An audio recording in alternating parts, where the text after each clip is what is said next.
amores! Vamos lá para mais um conteúdo maravilhoso. A aula agora é sobre o quê? Estados físicos da matéria. Então, ó, se liga, continua fazendo suas anotações e vem comigo.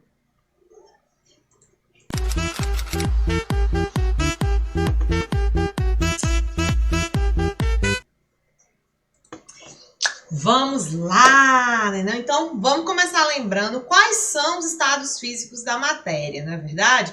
A gente tem 3 estados físicos. O que é isso? As formas nas quais a matéria se apresenta no ambiente. Então, a gente pode ter a matéria aparecendo no estado sólido, que é o quê? Aquele estado de agregação das moléculas, das partículas. O sólido, ele apresenta 2 características bem importantes. Ele tem uma forma definida e um volume definido. Então, é tudo muito organizado. As partículas estão organizadas constantemente no sólido. E aí, a gente pode usar como exemplo um cubo de gelo. O cubo de gelo, ele é todo quadradinho, né? E a gente tem ali uma forma definida, portanto, e também um volume definido pelo espaço que aquele gelo está ocupando na forma. Então, a gente tem aí um sólido. Aqui eu vou pegar essa pedra, que tem essa forma definida, né? E tem um volume definido, então é um sólido. Além disso, eu posso ter o que? Lembra das propriedades específicas dos sólidos que a gente viu na outra aula, né? Ductibilidade ou maleabilidade, a gente tem o que? Resistência, né? A gente tem a elasticidade, todas essas são propriedades específicas dos sólidos, não é isso? E aí também temos o estado líquido, que é esse estado em que as moléculas, né, elas estão menos agregadas. Então, o líquido, ele tem o quê? Um volume definido.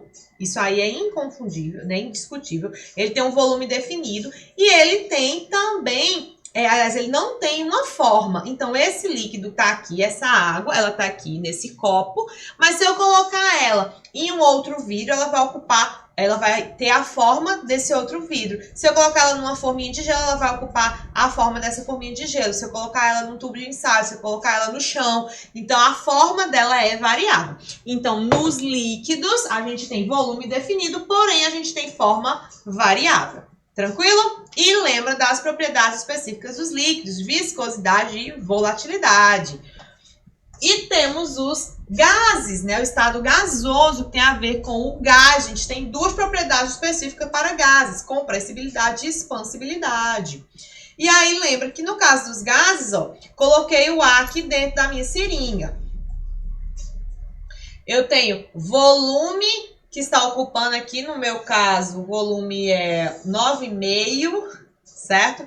9 ml e meio de gás que tem aqui dentro. E a forma é a forma da minha seringa. Abri a seringa, botei o gás para fora.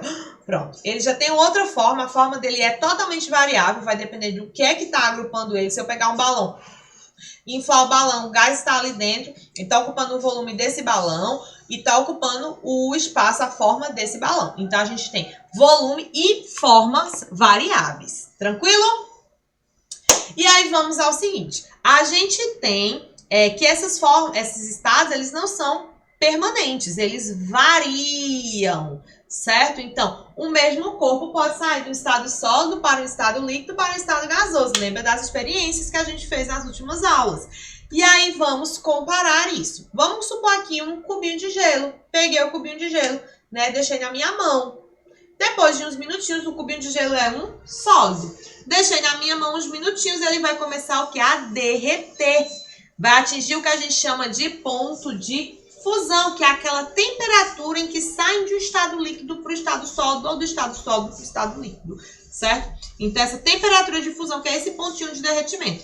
E aí começa a derreter, passar do estado sólido para o estado líquido, certo? O nome dessa transformação, dessa mudança de estado físico é fusão, tranquilo? Passagem do sólido para o líquido, esse derretimento. E aí, se eu continuo aquecendo essa água que ficou formada a partir de agora, eu vou sair do estado líquido e vou entrar no estado de vapor, no estado gasoso. E como isso pode acontecer? Na verdade, isso pode acontecer de 3 formas.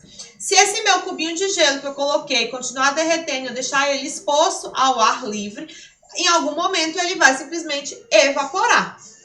né? A passagem de estado líquido para sólido, o estado líquido para gasoso, a gente chama de vaporização. Porém, a vaporização pode acontecer de 3 formas. A evaporação, que é esse primeiro exemplo que eu dei, né, de evaporar normalmente, é um processo sem interferência nenhuma, acontece naturalmente pela ação da temperatura do sol, por exemplo, ou do próprio ambiente. Então, naturalmente, ela vai simplesmente passar para o estado gasoso. É o que acontece com a roupa que a gente bota para secar no varal, é o que acontece quando a gente lava uma garagem, uma calçada, que ali o próprio calor do sol vai fazer essa água evaporar, certo? Porém, se eu pego essa minha água e coloco numa panela no fogão, ela vai começar a aquecer pela ação do fogo do fogão, então é uma ação externa. E aí, em algum momento, ela vai atingir o ponto de fervura, a temperatura de ebulição. E ela vai atingir esse ponto de fervura.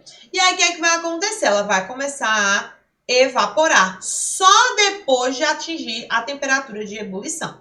Então, esse ponto de ebulição é exatamente essa temperatura de fervura que a gente vai atingir. Tranquilo? E temos um outro ponto que é a calefação, que é essa mudança brusca. Então, por exemplo, você tá com a blusa um pouco úmida, né? E aí você vai, pega o ferro e coloca de vez. Então, você tá passando de uma maneira muito brusca de um estado líquido para o gasoso, sem precisar atingir o ponto de fervura. Então, você tá ali só passando e tá saindo muito rápido o vapor. Ou, por exemplo, você tá ali pegando uma água, tá vendo um fogo e você joga a água e essa água sobe aquela fumaceira. Você tá passando para o estado de vapor, porém sem atingir necessariamente a temperatura de ebulição, porque a temperatura já está muito mais alta. Então a gente tem uma passagem brusca e aí a gente chama de calefação. Tranquilo? Até aí todo mundo entendeu? O que é que a gente tem em comum nessas passagens que eu falei até agora? Que a gente tem um aumento de temperatura. Então, para sair de sólido para líquido, eu aumentei a temperatura. Para sair de líquido para gasoso, eu aumentei a temperatura. Se eu pego o exemplo da água, eu estou indo de 0 a 100 graus aqui na minha tabela. Tranquilo? E o contrário pode acontecer, Beth? Também pode, vamos lá. Se eu vou pegar o exemplo da minha panelinha, tá lá fervendo a água, o vapor começa a subir, eu vou pegar a tampa da panela e coloco em cima. O que é que vai acontecer? A tampa, ela é mais fria do que esse vapor nesse momento. E aí eu coloquei, eu reduzi a temperatura, e aí no momento em que o vapor bater na tampa, que é mais fria, vai automaticamente condensar. E aí ele começa a formar aquelas gotículas na base da tampa. Quando você levanta uma tampa de uma panela, normalmente ela tá úmida, tá cheia de gotículas de água. Essas gotículas são exatamente do vapor que voltou a ser líquido. E aí essa passagem aqui a gente chama de condensação ou liquefação, que é o mesmo processo pelo qual se formam o quê? As nuvens no ciclo da água, tá certo? E aí, beleza, formei esse meu líquido. Se eu pego esse meu líquido e ponho numa forminha de gelo, ponho no congelador, o que é que vai acontecer? Ele vai solidificar, vai formar novamente um sólido. Tranquilo? Então, aqui o que eu tenho em comum? A diminuição da temperatura. Então, eu saio de uma temperatura alta e vou reduzir até a temperatura de congelamento. E aí, eu passei pelos estados físicos de volta agora. Certo? Ô, professora, mas eu posso sair de sólido para gasoso? Pode.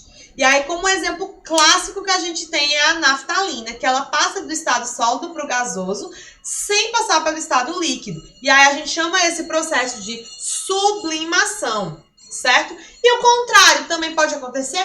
Pode, gente, pode acontecer sim o contrário. E a gente chama esse processo aqui de ressublimação ou sublimação mesmo, tá certo? De gasoso para sólido. E esse exemplo também a gente vai pegar das geladeiras, tá certo? A gente já pega o vapor e forma o gelo da geladeira sem necessariamente passar pelo líquido no meio do caminho, certo?